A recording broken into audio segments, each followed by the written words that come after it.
Merci de votre fidélité. 20h sur la télévision Futur Média. Bienvenue à cette édition. Les titres, c'est tout de suite. Une forte recrudescence des accidents. 4 mois, les populations du département de Fatick disent plus jamais ça. Elles ont marché ce samedi pour exiger des ralentisseurs et surtout l'éclairage de la RN1. La peste chez les petits ruminants et la volaille, conséquence directe d'une pénurie de poulets dans le centre du pays, notamment à Diourbel, annonce faite par la directrice nationale de l'élevage en tournage dans la zone à la veille de l'Aïd el-Fitr. L'Aïd el-Fitr, justement, l'occasion de se parer de ses beaux atours après un mois de jet et d'abstinence. À la rue 24 de la Médina, des femmes proposent des tresses et des nattes aux enfants à moindre coût. Nous y ferons un tour au cours de cette édition. Et puis l'ADESCOS, la direction de la surveillance et du contrôle du sol, se déploie au niveau du Technopole. Elle vient de mettre fin aux travaux d'une entreprise qui effectuait des opérations de remblai, des travaux qui seraient interdits par la loi. Voilà pour les titres, le développement, c'est tout de suite.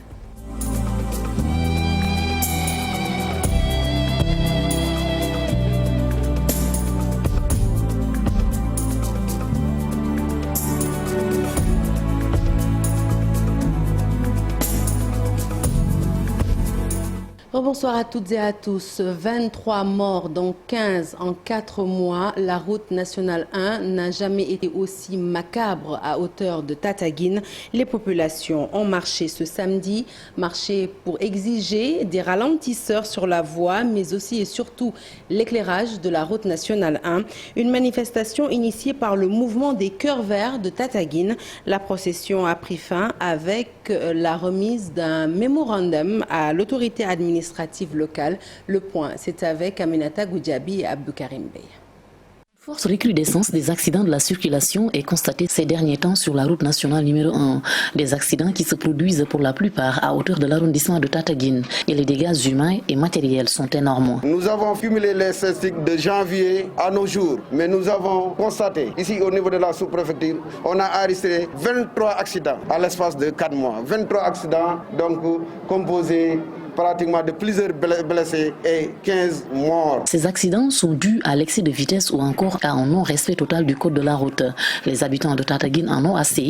Ils ont battu ce samedi le pavé pour exiger des ralentisseurs. De Dakar à Kaolack, en passant par Diamniadio, Diass, Sindia, Ngexor, Mbour, Sessène, Thiadiaye, Niongolor, Bismillah, Fatick, Gandiaye, Sibassor, nous avons constaté que Tataguine est la seule commune qui, curieusement et significativement, ne dispose pas de ralentisseurs. Alors que nous assistons de plus en plus à la recrudescence des accidents, les 2 derniers en date ont eu lieu le même jour et ont occasionné de façon atroce 8 pertes en vies humaines en l'espace d'1 heure. Un poste de gendarmerie est construit dans la commune depuis plusieurs mois maintenant. Les habitants demandent sa mise en service pour une meilleure régulation de la circulation. Il y a enfin l'absence d'agences de force de l'ordre, car tout le monde connaît le rôle non négligeable qu'ils jouent sur la route. D'ailleurs, ils sont en réalité les acteurs principaux qui permettent de sensibiliser, s'il le faut, de forcer les gens à ralentir le rythme avec lequel ils roulent sur cette route nationale. Les manifestants ont remis leur mémorandum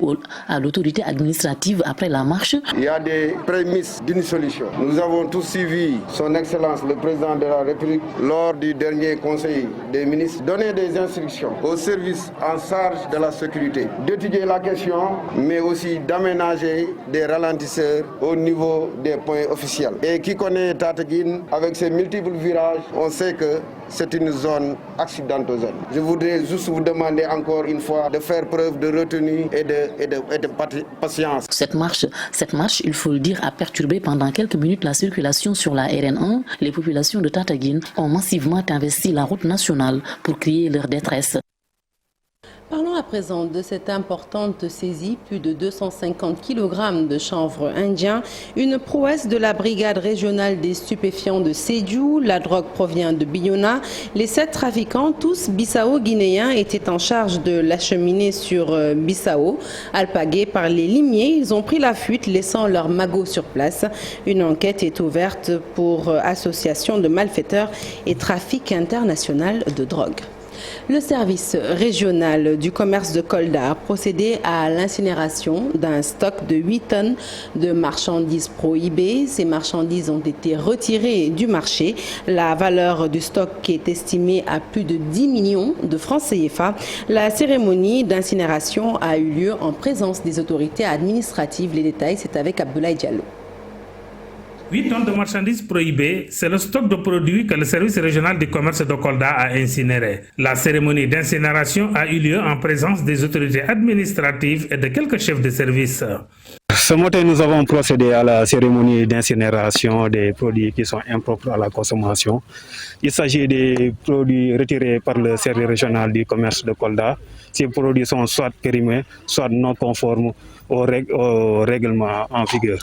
Donc, ce matin, nous avons incinéré des produits dont le poids est estimé à 8 tonnes et dont la valeur marchande est estimée à 10 millions. Donc, nous félicitons le chef du service régional pour le travail énorme qui a été abattu. Le stock est composé de plusieurs variétés de produits. Ce sont des produits alimentaires pour la plupart.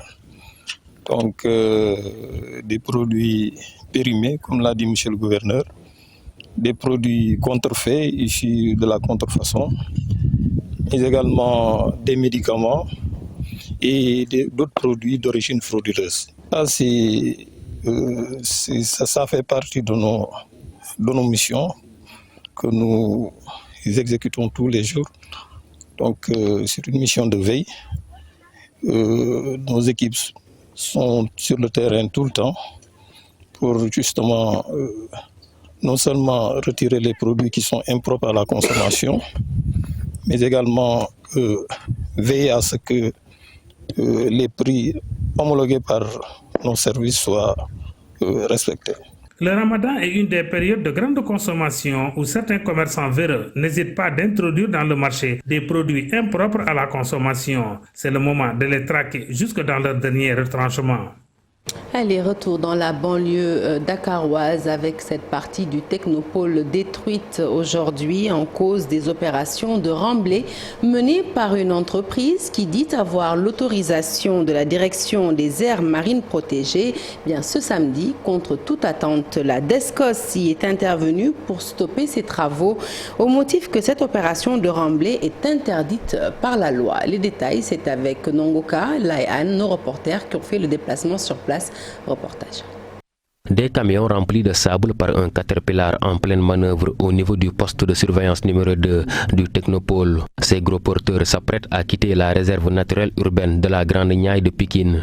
Plus tôt, les tas de sable retirés du site ont servi au remblai d'une partie du lac, mais la DESCOS est intervenue pour arrêter les travaux. C'est Eiffage qui a voulu remblayer 0,8 hectares du site pour en faire une base chantier. D'ailleurs, une convention de partenariat est signée entre l'entreprise et la direction des aires marines communautaires protégées. Pourtant, il existe le décret numéro 2019-748 du 20 mars 2019 qui interdit toute agression de la réserve naturelle. Pour le maire de Dalifort, ce protocole est un scandale. Mamadou Meng. Nous venons constater des choses vraiment graves. La société Eiffage est en train de remblayer. On a noté 0,8 hectares qu'on a attribué à la société Eiffage pour une durée de 14 mois, moyennant une modeste somme de 15 millions de francs. C'est vraiment quelque chose qu'on déplore. En période d'hivernage, le technopôle devient un réceptacle d'eau pluviale. Selon Mamadou Meng, il a une fonction indispensable dans le processus d'évacuation des eaux de pluie. À Dalifort, on a un canal à ciel ouvert qui prend sa source ici. C'est une zone réceptacle où tous les eaux pluviales ruissellent pour venir ici. Donc imaginez un jour si on a perdu cette zone, quel sera le sort des populations? D'après une source, la gendarmerie de l'environnement a fait une première descente dans cette zone agressée durant le week-end du 23 et 24 avril passé. Allez, parlons enseignement à présent. Avec ces tensions notées au sein de l'université Assane Seck de Ziguinchor, les professeurs affiliés au SAES réclament le paiement à la fois des vacataires et des titulaires. À cela s'ajouterait un gap de plus d'1 milliard de francs CFA à combler sur le budget de l'année en cours. Je vous propose d'écouter le porte-parole du jour du SAES au micro de Boubacar Diassi. Le SAES donne l'alerte. Monsieur le ministre de l'Enseignement supérieur, de la Recherche et de l'Innovation, sur les difficultés d'ordre budgétaire et infrastructurelle que l'institution est en train d'endurer. Dotation de l'État, elle est estimée à 4 872 168 745 francs CFA.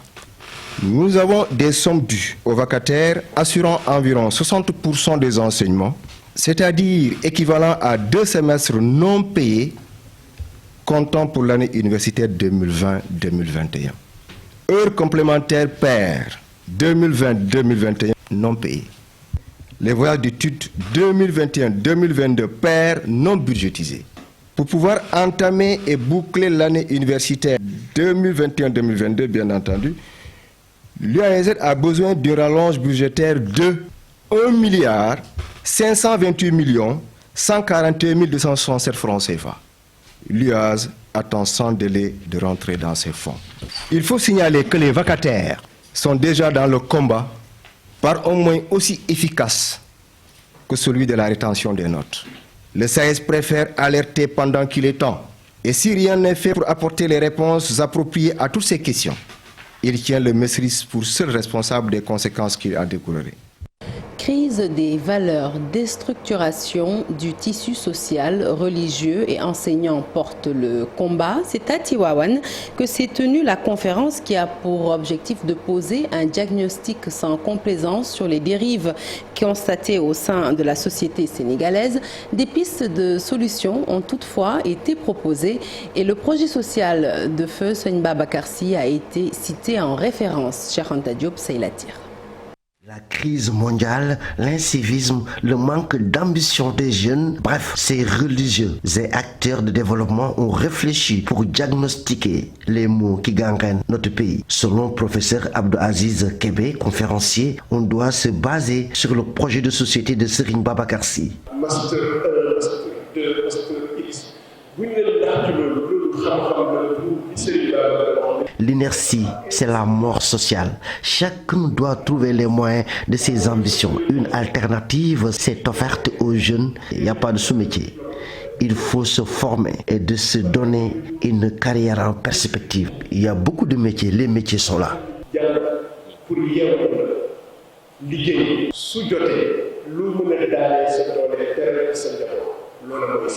C'est pourquoi les jeunes doivent se donner corps et âme pour relever le défi. Ils doivent aussi jouer leur partition dans le développement économique et social du Sénégal.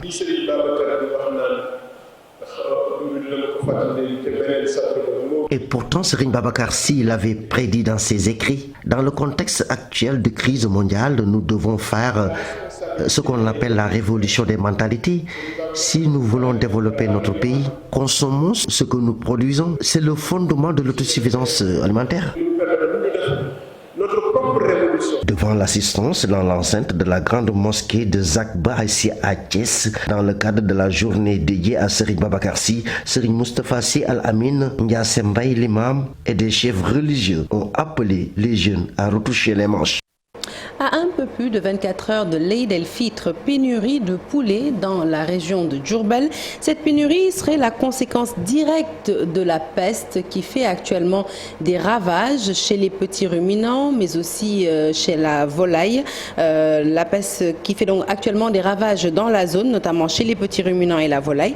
L'information a été confirmée par le directeur national de l'élevage, Madame Mame Diarra Cissé, en tournée dans la zone. Babacar Diouf pour le point.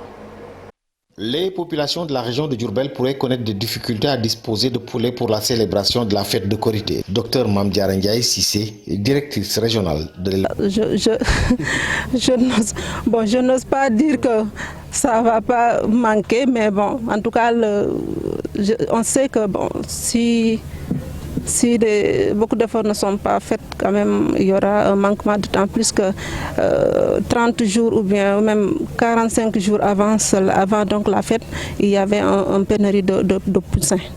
Ouais, il y avait un pénurie de poussins. Peut-être que les professionnels, surtout donc en matière de production de volailles, vont faire tout pour pouvoir donc ravitailler le marché correctement. Lors de ces journées de consultation médicale gratuite dédiées aux animaux domestiques à Mbarassane, le chef de la division zoosanitaire au ministère de l'élevage a invité les populations à prendre conscience de la santé animale. Bon, en tout cas, comme elle a dit tout à l'heure, la directrice régionale, donc il y a la pastérolose des petits ruminants, mais également la peste des petits ruminants. Donc je vais insister un peu sur cette maladie, car c'est une maladie qui est reconnue au niveau mondial et qui a des impacts économiques considérables. Ce qui fait c'est que le monde a élaboré un plan. C'est un plan stratégique mondial pour éradiquer cette maladie d'ici 2030. Cette journée, initiée par le Daïra Maoul Hayat sous la direction de Serigne Cheikh Ahmadou Mbacké, a permis de soigner beaucoup de malades venus des villages environnants. Si vous êtes habitant de la Médina et environ, eh bien, vous devez forcément connaître ce coin. Un coin situé à la rue 24, squatté par des dames spécialisées en tresses qui coiffent les petites filles à moindre coût. En cette veille de fête, ces coiffeuses avouent faire de bonnes affaires au grand bonheur des parents qui n'ont pas toujours les moyens de payer les tarifs en vigueur dans les salons de beauté. Abib Faye a fait un tour, reportage. Médina, rue 24. Voilà un coin qui abrite des installations de fortune. Ici, on tresse à longueur de journée. Et à quelques jours de la fête de Korité, la demande est plus forte. Ces enfants sont les premières à être servis. Ce qu'elles ont propre, elles n'ont pas de problème. Moi, je viens là depuis que ma fille a 2 ans, 1 an. Jusqu'à présent, c'est là qu'il se fait les tresses. Même sans les fêtes, c'est là qu'il fait les tresses. Je viens me tresser ici depuis mon enfance. C'est ces dames qui me les faisaient. Et j'habite à la rue 25, non loin de ce coin. J'ai quitté le village pour venir dans la capitale travailler. Mon métier, c'est faire des tresses. Et il y a 50 ans que je suis à la Médina pour trouver de quoi nourrir ma famille. Que des plus jeunes, sans nul doute, elles ont décidé de se faire belles pour la fête. Et c'est sans repos pour ces dames. Il faut trouver la bonne stratégie. Comme vous le voyez, c'est dur de travailler dans ces conditions-là. Nous sommes exposés au soleil. Si tu pleures, ils vont faire quelque chose pour que tu te tais. Ils n'ont pas de problème d'argent. Le paiement, c'est à 2000. Si on ajoute 10 mèches, c'est à 3000. Tu achètes les paires en même temps. 2500. J'ai payé 3 000 francs et j'ai acheté les perles à 400 francs l'unité. Presque 3 000. Pour ces coiffeuses, les fêtes sont toujours pour elles des périodes de traite. Le travail marche à merveille. Depuis hier, nous recevons la clientèle. Nous pouvons avoir comme bénéfice 5 000 voire 10 000 par jour. L'alternative se présente pour beaucoup de parents qui n'ont pas peut-être les moyens pour se rendre dans les salons UP. L'essentiel est de voir ces belles tresses pour accompagner la tenue du grand jour. L'Aïd el-Fitr célébré ce lundi 2 mai en France. La commission religieuse de la Grande Mosquée de Paris s'est réunie ce 30 avril 2022 au niveau de la Grande Mosquée de Paris. Et après consultation des calculs scientifiques et des données astronomiques, la commission a constaté l'impossibilité d'observer la nouvelle lune au soir du 29e jour du mois de Ramadan 2022, correspondant au Ramadan 1443 de l'année 1443 donc du calendrier musulman. La date de l'Aïd el-Fitr est donc fixée au lundi 2 mai 2022 et 2 prières seront organisées en ce jour à la Grande Mosquée de Paris. La première prière est à 8h précises, la deuxième à 8h45. Un communiqué signé Shamsidine Hafiz, recteur de la Grande Mosquée de Paris.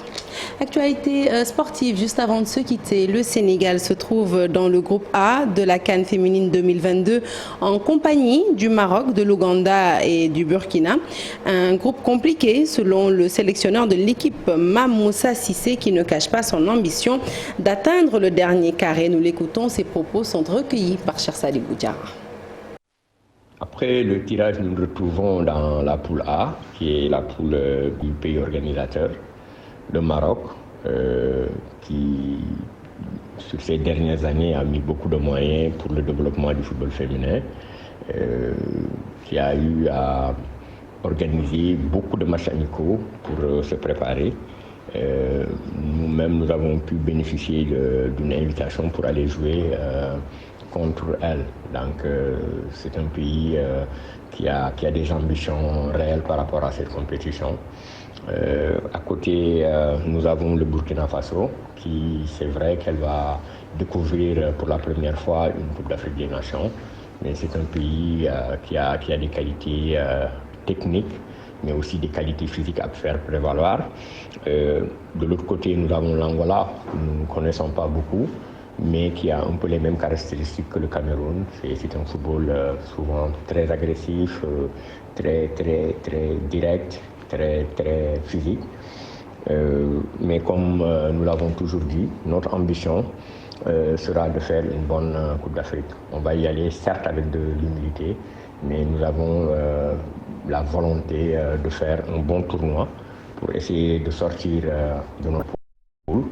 Et à partir de ce moment, nous serons à un match de la qualification de la Coupe du Monde, parce que c'est ça aussi l'un des enjeux. Donc nous savons maintenant ce qui nous attend. Il va falloir qu'on élève notre niveau de jeu pour être à la hauteur des ambitions. Et nous allons préparer nos adversaires un à un et essayer de faire un bon tournoi pour le Sénégal et chercher une qualification au second tour. Allez, c'est la fin de ce journal. Merci de l'avoir suivi. L'actualité se poursuit sur toutes nos plateformes digitales. Un peu plus tard dans la soirée, vous retrouverez Pape Cheikh Diallo, toute son équipe pour le dernier quartier général de la saison 7 du mois de Ramadan 2022. Restez avec nous. Excellente suite de programmes sur la télévision Futur Média. Excellente soirée. Bonne fête.